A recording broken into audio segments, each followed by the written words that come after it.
ndichikutsambirai zvekare pano pahadzirare 263 pano pachange ndichikuzivisai manews updates ezvinhu zviri kuitika munyika yedu yezimbabwe.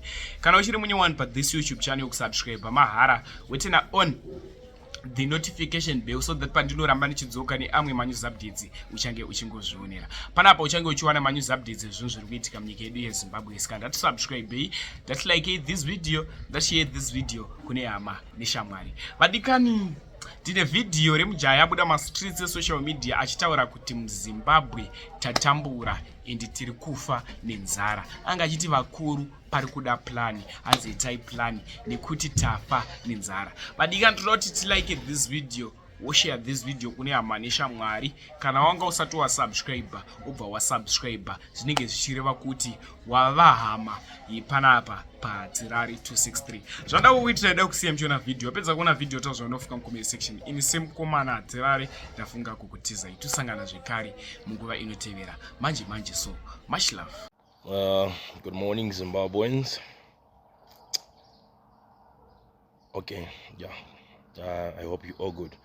You know, handisati ndakambokomenta anything chine chekuita nepolitics, anything chine chekuita neutungamiri in my life ever. Handisati. I think this is my first day. And I hope one day Mr. President vanoonawo video iri kantaura hangu neshona, ndiri mwana wechishona.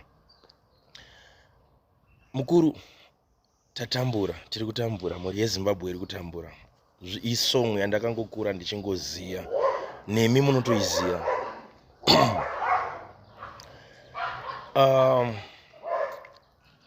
I just come across this video here, a Zimbabwean woman in South Africa. She was being mocked and okay, ndozvavakaita inyika yavo kuti ngaite sei.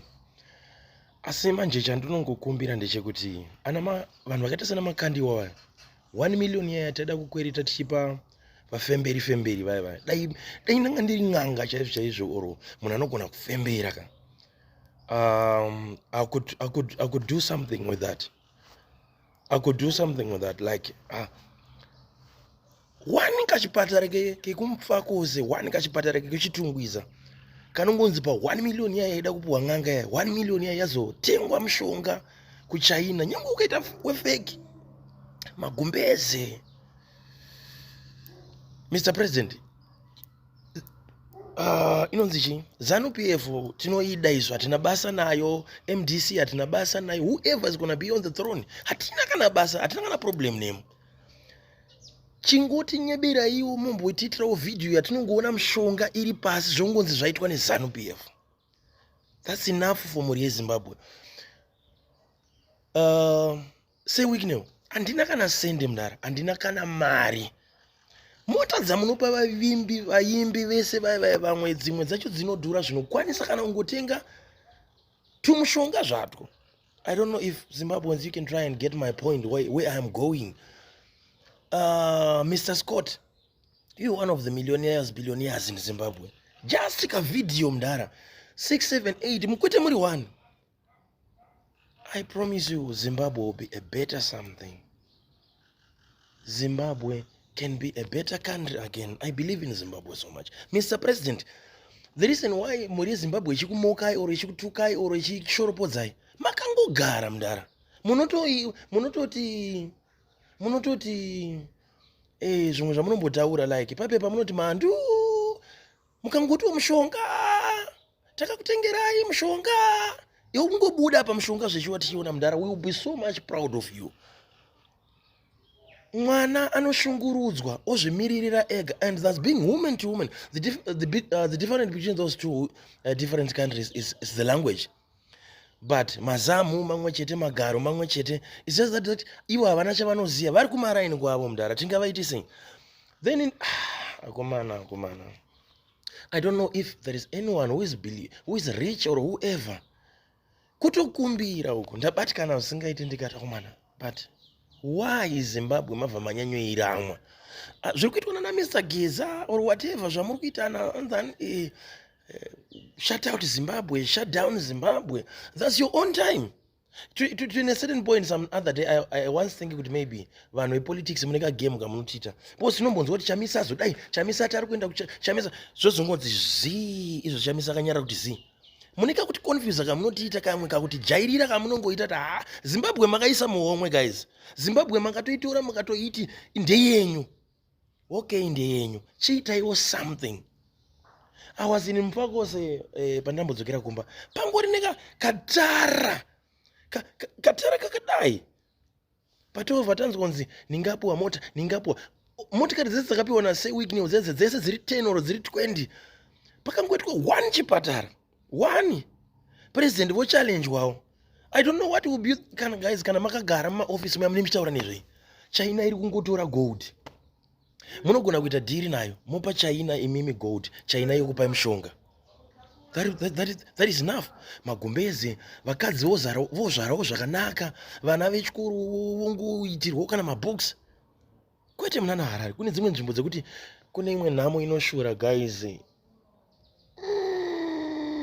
Then wowanzwa mamwe maZimbabweans mu comment section na iwo vanyanya vari kuita ku South Africa ikuku tinongouya tese tungoungana ku Zimbabwe tese tungotambura. What's the point? There was a time South Africans were coming to Zimbabwe during the time of President Thabo Mbeki. We helped so much South Africans. We gave them space to sit. We gave them space to sleep. Somewhere in Harare, somewhere in Bulawayo. They've been there.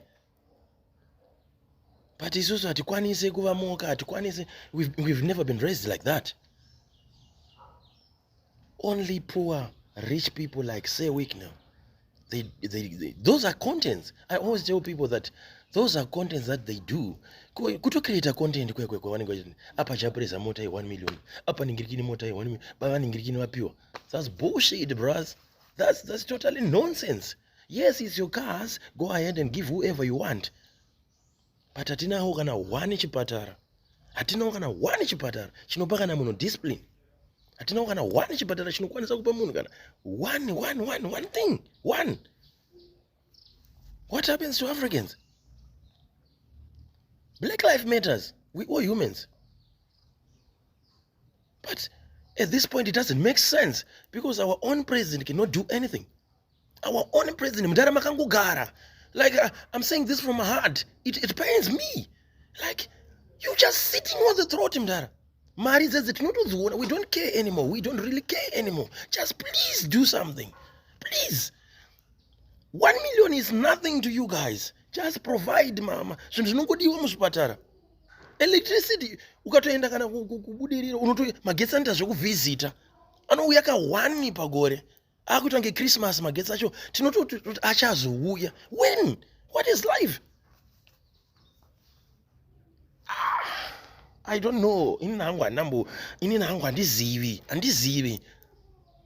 Ndosaka uchizoona kana vanhu vakafanana na anodhani this guy anini nzani uyu